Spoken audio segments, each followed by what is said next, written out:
아무리 저탄건지를 잘해도 이렇게 먹으면 살이 절대 안 빠집니다. 이럴 땐 오히려 살찌는 탄수화물을 좀 늘리고 살 빠지는 건강한 지방을 줄여야 돼요. 이번 영상에서는 틴키토가 준비한 좋은 제품을 최저가에 판매하는 공동구매에 관한 정보가 포함되어 있습니다. 정보뿐 아니라 식단도 저렴하게 준비하고 싶으시다면 이번 영상 꼭 끝까지 봐주세요. 여러분 안녕하세요. 틴키토 김윤겸입니다. 저는 트레이너로 일하면서 약 300명 정도 다이어트를 성공시킨 경험이 있고요. 현재는 저탄수화물 식단 브랜드 틴키토를 운영 중입니다. 그리고 강남에서 1등하고 있는 무설탕 한식 브랜드 제로밥상의 대표이기도 하고요. 13,000명 규모의 다이어트 커뮤니티도 운영하고 있습니다. 바로 본론으로 들어가 보겠습니다. 제가 유튜브에서 다이어트와 살 빠지는 원리에 대해서 엄청나게 많이 설명을 드렸는데 제 영상만 보면 시작하자마자 살이 쫙쫙 빠질 것만 같죠? 근데 제가 유튜브 하면서 들었던 말 중에 생각보다 많은 질문이 저탄건지를 했는데도 살이 안 빠져요. 혹은 남들은 탄수화물 줄이고 고기 먹으면 살 빠진다는데 저는 오히려 쪄요 라는 질문이었습니다. 또는 치즈가 증량템이다, 버터 먹으면 살찐다, 이런 얘기들도 엄청 많이 들었던 것 같아요. 근데 여러분들이 이렇게 저탄건지를 하고 있음에도 불구하고 살이 안 빠지거나 오히려 찌는 이유는 딱 한 가지입니다. 여러분 몸에 안 맞는 음식을 먹고 있기 때문이에요. 저도 지금 저탄건지 키토제닉으로 다이어트하고 수년 동안 유지를 하고 있는데 돌아보면은 초창기 때 여러분과 똑같은 실수를 했었습니다. 저도 오랫동안 살이 많이 쪄 있었고 여러 다이어트를 시도하다가 마지막에서야 저탄건지로 성공했다고 했죠. 근데 그랬음에도 불구하고 처음 저탄건지 했을 때는 저도 여러 가지 시행착오를 겪었던 거예요. 그래서 오늘은 여러분 몸 상태에 맞는 음식을 제대로 골라서 시행착오 없이 저탄건지 성공할 수 있는 원리와 방법을 간단하고 쉽게 설명해 드리려고 합니다. 자, 일단 구체적인 방법을 설명하려면 살찌는 원리에 대해서 간단하게 다시 한번 짚어야 돼요. 여러분이 살이 찌는 이유는 과잉 탄수화물 때문입니다. 탄수화물이 소화되면은 포도당이 되고 그게 혈액으로 이동하면 혈당이 된다고 했죠. 근데 이 혈당은 우리가 일상적으로 사용하는 에너지원이기 때문에 무조건 나쁜 게 아니에요. 일정 수준이 유지된다면 우리 몸에 꼭 필요한 존재입니다. 하지만 과잉 탄수화물을 먹어서 이 혈당이 몸에 필요한 것보다 확 치솟으면 에너지로 쓰고 남는 잉여 혈당들이 체지방으로 저장된다고 했어요. 그리고 이 잉여 혈당을 체지방으로 저장하는 호르몬이 바로 인슐린이라고 했습니다. 이 인슐린이 분비되면 체지방 합성은 촉진되고 반대로 체지방을 분해해서 살이 빠지는 그 작용은 억제된다고도 여러 번 설명했습니다. 근데 이런 현상이 너무 자주 발생하다 보면 우리 세포는 혈당과 인슐린을 거부하는 인슐린 저항성 상태에 이르게 돼요. 인슐린 저항성은 곧 인슐린이 높게 장기간 유지되는 상태이기 때문에 살이 잘 찌고 체지방 분해는 억제되는 상태이기도 하겠죠. 그래서 이 인슐린 저항성이 높은 분들은 체지방 분해가 계속 억제되어 있는 상태이기 때문에 지방을 에너지로 잘 못 쓰는 상태가 됩니다. 결국에 우리가 저탄수화물 식사를 하는 이유는 인슐린을 제일 많이 건드리는 탄수화물을 낮게 유지하고 대신에 인슐린을 제일 덜 건드리는 지방을 먹어서 그 지방을 주 에너지로 쓰기 위해서 저탄건지 식단을 하는 거라 그랬죠. 근데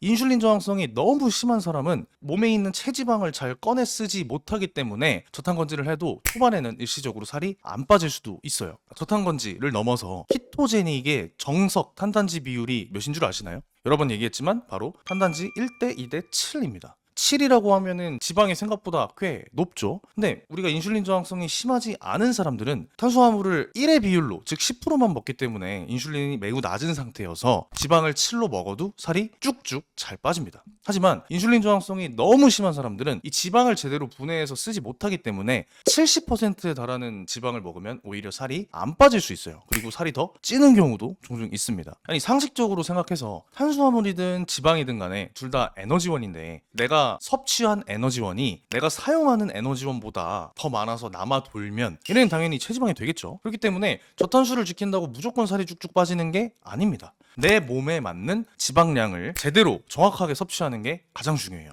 이뿐만이 아니라 지방을 분해해서 소화시키는 거는 담즙이라는 우리 몸의 소화액이 하는 일인데 오랫동안 지방을 적게 먹고 정제탄수화물 위주로 식사를 하다 보면 이 담즙도 제대로 기능하지 못하는 경우가 많습니다. 이런 분이라면은 상대적으로 더 많은 지방을 먹었을 때 지방 소화도 못할 것이고 지방을 많이 먹는 게 건강에 안 좋을 수도 있겠죠. 그렇기 때문에 이런 두 가지 분들은 지방을 좀 줄여서 먹는 게 훨씬 좋습니다.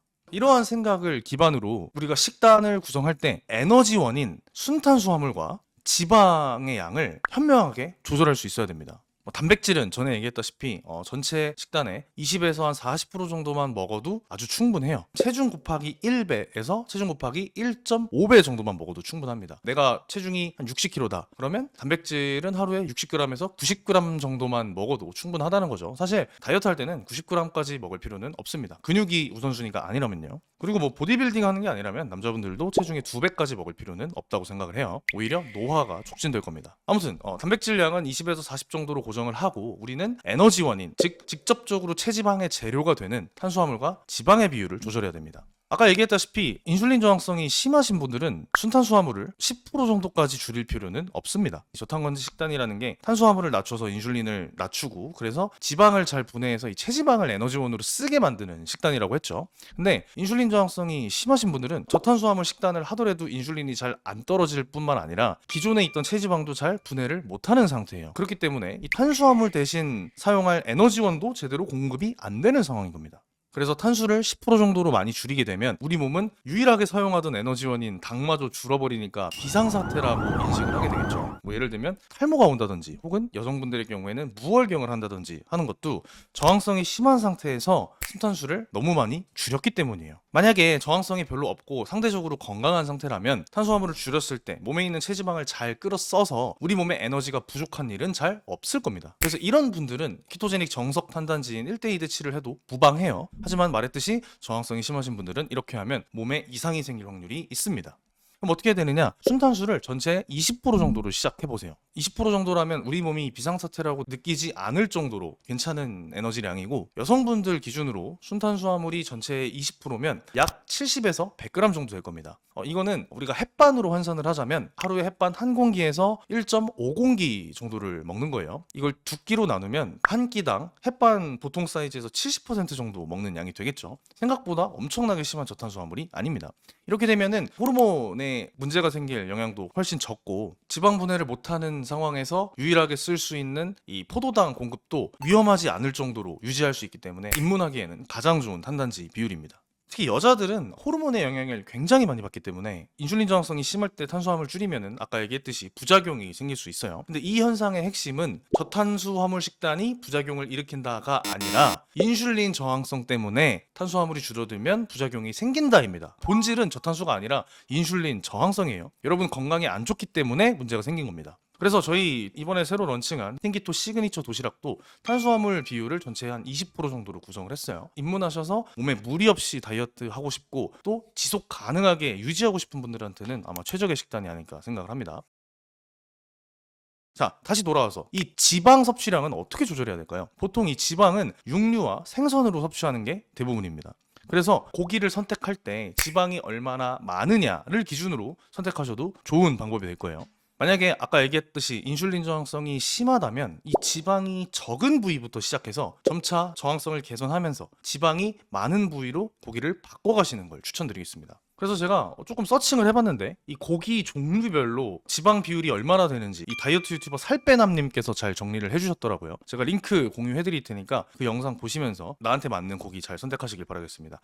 간단히 설명을 드리자면 소, 돼지, 닭, 오리 뭐 이런 고기별로 지방 순으로 이렇게 정리가 돼 있어요. 예를 들면 소고기는 사태, 우둔, 설도, 안심, 목심 이 순서대로 지방이 점점 늘어나고요. 여기까지가 지방이 별로 없는 부위입니다. 근데 여기부터 갈비살, 등심, 채끝, 양지, 차돌박이 이런 순으로 또 지방이 더 많아지고요. 갈비 중에서도 참갈비, 본갈비, 꽃갈비, 살치살 이런 거에 따라서 또 지방이 늘어나니까 제가 지금 보여드리는 표 꼭 참고하시길 바라고요. 돼지고기의 경우에는 안심, 등심, 뒷다리, 삼겹살, 갈비, 목심, 앞다리, 삼겹살 뭐 이런 순으로 다시 또 지방이 늘어납니다. 이 또한 지금 표 참고해보시면 좋을 것 같고요. 그래서 나한테 맞는 고기를 정할 때 이 지방 함량을 기준으로 하셔도 좋은 선택이 될 겁니다. 특히 인슐린 저항성 심하신 분들은 꼭 지방 적은 부위부터 시작을 해보세요.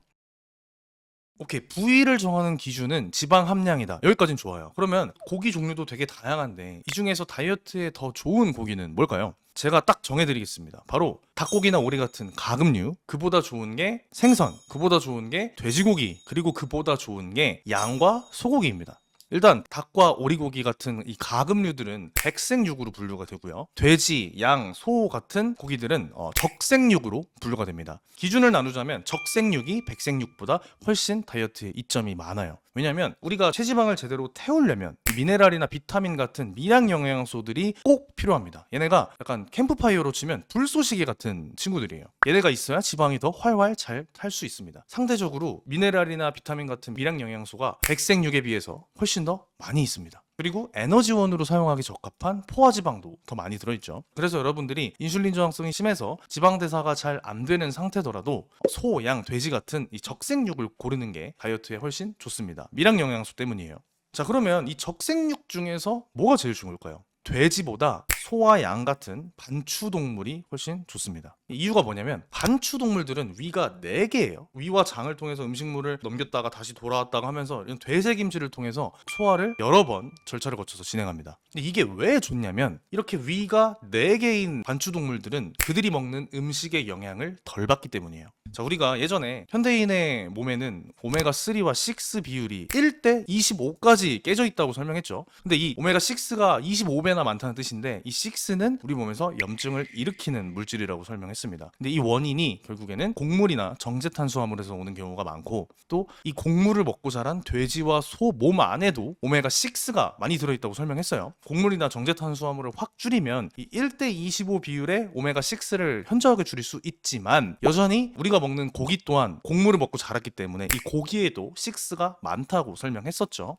근데 상대적으로 위가 하나인 돼지보다 위가 4개인 소는 이 곡물에서 오는 오메가6의 영향을 덜 받습니다. 그래서 돼지를 먹을 때와 소를 먹을 때를 비교했을 때 소를 먹을 때 오메가6를 훨씬 덜 섭취한다는 거죠. 그래서 여러분들이 뭐 염증 수치가 높아서 살이 안 빠진다거나 혹은 정체기가 찾아왔다면 오메가6의 영향을 상대적으로 덜 받는 소고기를 추천드리겠습니다.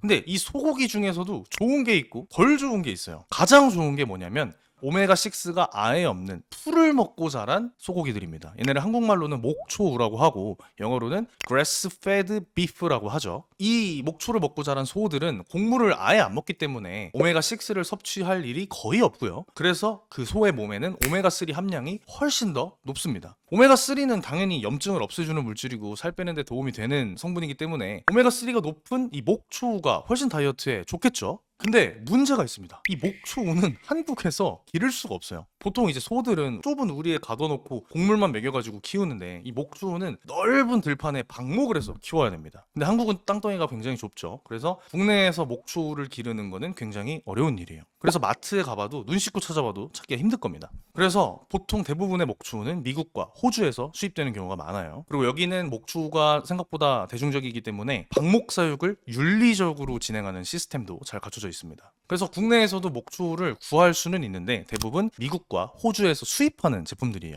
그 중에서 가장 퀄리티가 좋은 목초우 브랜드는 헤이그린즈입니다. 아마 키토제닉 한 번이라도 하신 분들은 헤이그린즈 다 아실 거예요. 다른 키토 유튜버들이 공부를 진행하기도 하고요. 우리 같은 저탄수화물이 익숙한 건강 신경 쓰는 사람들한테는 굉장히 잘 알려진 브랜드입니다. 이 헤이그린즈 목초우가 뭐가 좋냐면 사실 이 목초우는 우리가 아는 소고기랑 맛이 좀 달라요. 곡물을 덜 먹었기 때문에 지방도 좀 적고요. 소에서 약간 비린내도 좀 납니다. 그래서 한번 드셔보고 맛없어서 안 드시는 분이 생각보다 많습니다. 근데 이 헤이그린즈는 굉장히 달라요. 여기는 목초우라고 하는 게 믿기지 않을 만큼 비교 불가하게 맛있습니다. 이게 왜냐면 이 목초우 등급 중에서 제일 높은 게 MB4 플러스 등급이에요. 여기서 MB는 마블링이란 뜻인데 MB4 플러스면은 한우 1 플러스 등급이랑 같은 거라고 보시면 됩니다. 그래서 이 헤이그린즈가 수입하는 이 호주 목장은 목초우 대회에서 수상하기도 할 만큼 일반 소고기처럼 풍미도 좋고 굉장히 맛이 좋은 목초우입니다. 근데 이 헤이그린즈 제품이 맛있을 수밖에 없는 게 여기는 이 압구정동에서 제일 유명한 이베리코 전문점 엘 이베리코라는 브랜드를 운영하기도 하고요. 키토 하는 걸로 유명한 엄정화님을 비롯한 다른 유명한 연예인분들이 엄청 즐겨 찾는 이베리코 전문점이에요. 근데 여기서 만든 목초우이기 때문에 다른 브랜드에 비해서 훨씬 맛있습니다. 근데 문제가 있어요. 이 헤이그린즈는 맛있기 때문에 그만큼 비쌉니다. 그래서 우리가 뭐 매 끼니 이 헤이그린즈 목초우로 식단을 한다거나 뭐 일주일에 한두 번 먹는 것도 좀 가격적으로 부담스러울 거예요. 그래서 저희 틴기토가 헤이그린즈 대표님과 직접 미팅을 해서 아주 파격적인 가격으로 공구를 진행하기로 했습니다. 이제 몇 주 지나면 설이죠. 그래서 설 선물로 딱 드리기 좋은 소고기 구성으로 하나 준비했고요. 1월에 다이어트 결심하신 분들을 위한 저탄 건지용 구성을 하나 준비했고요. 또 집에서 요리하는 분들을 위한 구성, 그리고 간식에 좋은 사골 세트 이렇게 4가지 구성을 준비했습니다. 근데 정말 너무 너무 구성이 좋고 저렴해가지고 저희가 한정 수량으로 한정 기간 동안만 진행을 해야 될 것 같아요. 헤이그린즈 대표님도 이 공구를 진행하는 게 좀 조심스럽다고 하셨는데 저희가 잘 부탁드려가지고 가져온 거니까 아래 고정 링크 확인해 보시고요. 사실 목초는 아까 말한 그런 이유 때문에 원가가 너무 비쌉니다. 그래서 지금 할인폭이 거의 최대로 가능한 할인폭이라고 생각하시면 될 것 같아요. 그래서 저도 그렇게 배려해 주셔가지고 감사 인사를 제대로 했던 기억이 있습니다. 저희 팅기토가 생각하기에는 결국 다이어트는 지속 가능한 게 가장 중요합니다. 근데 그러려면은 일단 다이어트가 편리해야 되고 또 가격적으로 저렴해야 돼요. 그래야만 쉽게 필요한 준비물 챙기고 또 다이어트를 하더라도 오히려 경제적으로 절약이 돼야 오래 지속할 이유가 생기겠죠. 그래서 저희는 앞으로도 여러분들이 지속 가능한 다이어트를 하기 위해서 필요한 제품이 있다면 그 업계에서 가장 유명한 브랜드의 대표님을 설득을 해서 최저가로 공구를 자주 진행할 생각입니다. 사실 아무리 좋은 정보가 있다고 해도 그거를 실천할 만한 환경이 되지 않으면은 그 정보도 쓸모가 없어요. 제가 유튜브를 진행하면서 굉장히 많이 느꼈던 부분입니다. 저희는 좋은 정보를 드리고 또 좋은 동료들이 있는 커뮤니티를 만듦과 동시에 좋은 제품을 좋은 가격으로 드릴 수 있도록 앞으로도 부단히 노력을 하겠습니다. 아무튼 오늘 진행하는 공구 꼭 많이 신청해 주시고요. 저는 더 알찬 영상으로 다음 시간에 또 찾아뵙겠습니다. 감사합니다.